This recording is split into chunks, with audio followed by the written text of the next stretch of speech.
Hey everyone, Spinter24 here. I thought I'd come on and do a video about something that I have never really directly addressed on my channel, yet it was an integral part of my natural hair growth and my journey itself, and that is my use of henna.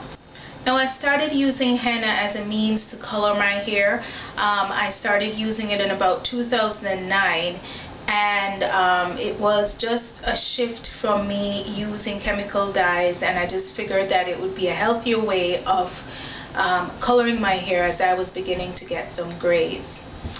I decided to research, and henna seemed to be a viable way of me coloring my hair without sustaining any damage to my hair or any side effects of using chemically treated color on my hair. So I did some research, and luckily for me, I had Khadijah in Toronto who supplies henna, and she is a great Ayurvedic connoisseur, I'd say, and I was able to get henna from her. Henna sook, you all know, was integral in my getting henna to do my hair, and that's where it grew from. I used to mix my henna with green tea and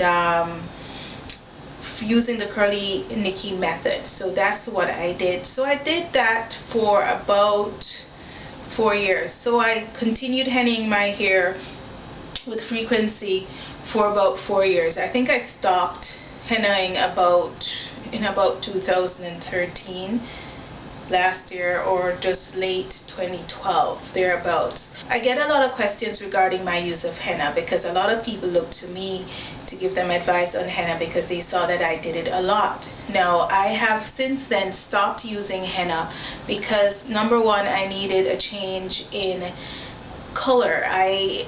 I'm a person who likes variety where that's concerned, and henna was just giving me the one color payoff, and I was kind of bored with it, and I wanted to change it up, even just by using semi-permanent dyes and so on, which would be a little bit less harsh than others, or rinses and so on.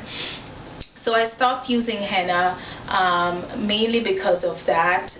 Secondly, it was a grueling process which took too long. I would have to really plan my weekends around this henna application, and I just didn't think it was it was kind of like a poor use of my time just to get my hair colored that way, when I could put a rinse in and I'd be done and I'd be gone. So it was just so labor intensive, too much to do, and the preparation and the overnight and all that stuff, because I used to do it overnight, was just a little bit too much for me. So I pretty much had come to my breaking point where henna was concerned because of those reasons mainly. I also figured that, at that point I would explore using permanent dyes because, again, the grays were coming in fast and furious, and I just needed a more permanent solution as far as trying to keep them at bay and to just funk up my look a little bit. That was when I discovered that call it 3 to 4 years that I used henna caused my hair to be resilient to other dyes, permanent dyes, or any other dyes, that is. So as you can see, I can put pictures in.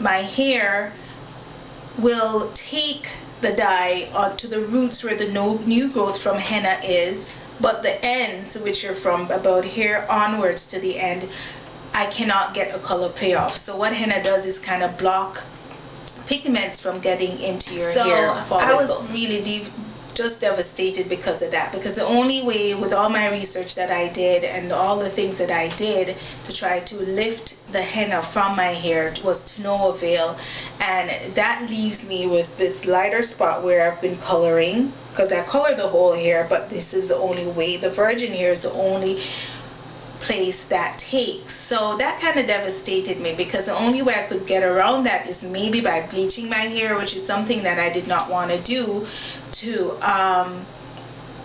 kind of strip my hair. I'd have to strip it somehow, and then another color would be able to take, and that really was not a risk that I was willing to take, because it would be detrimental to the health of my hair.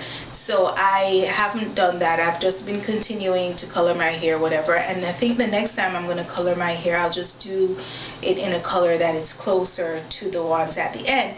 And what I'm finding also is that this color is extremely dark in comparison to my natural hair, because my hair naturally is a dark lightish brown in some parts. When I was a kid, I had blonde streaks hair, so it's like medium brown. So this is like a stark difference to my natural hair and the hair that I would definitely want to rock. So yeah, I have nothing against henna, but at the same time it has been very limited to me. I did benefit from it in some ways, but not to the point where it was so beneficial to my hair that it's something that I would stick with, although it did give me the color payoff that I needed and all of that stuff. So I would encourage people to think about that part of it, that, you know, if this is a permanent thing that you want to do, fine.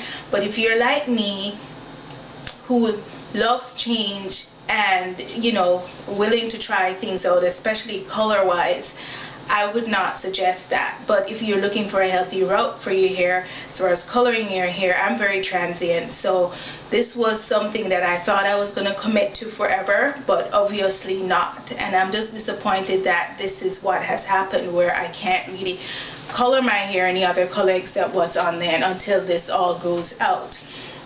So all in all, that is the reason why I stopped hennaing. That is the reason why I've been using other methods of Another coloring thing my that I hair. found When I did henna also was that I didn't really care for was that over the period of time that I used henna, I found that my hair texture kind of changed a little bit. My hair hung a little bit more loosely, and I welcome that with ease, because I welcome that as a means of me being able to better manage my hair. But expect that your hair will loosen a bit. Your curl pattern or your kinky texture or whatever will loosen up a bit over time when using henna. And now I yearn for the times when my hair was a little bit thicker and kinkier, and which gave it more personality and more body to me. So that was another reason why I figured at some point in between there that I should give henna a break to actually try and get my hair back to its natural state as far as its kinkiness and the texture that it was before. Yeah, but that's it, guys. I recommend henna if this is something that you want to do forever, but just consider those factors. And I highly recommend Henna Silk as a supplier for henna. It was really a great resource for me, and I really was happy that I was able to have access to henna because of Henna Silk. So yeah, that's it that I have to say about that. I just thought I'd address it because over the years people kept asking me, what about my henna use, this and that, and I kind of addressed it specifically to those who asked, but I never did a video on it. And I think because of the fact that it was such a big part of my natural journey, I should really dedicate a video for this. So again, if you have any more questions, let me know, and I hope you guys have a great week. Bye.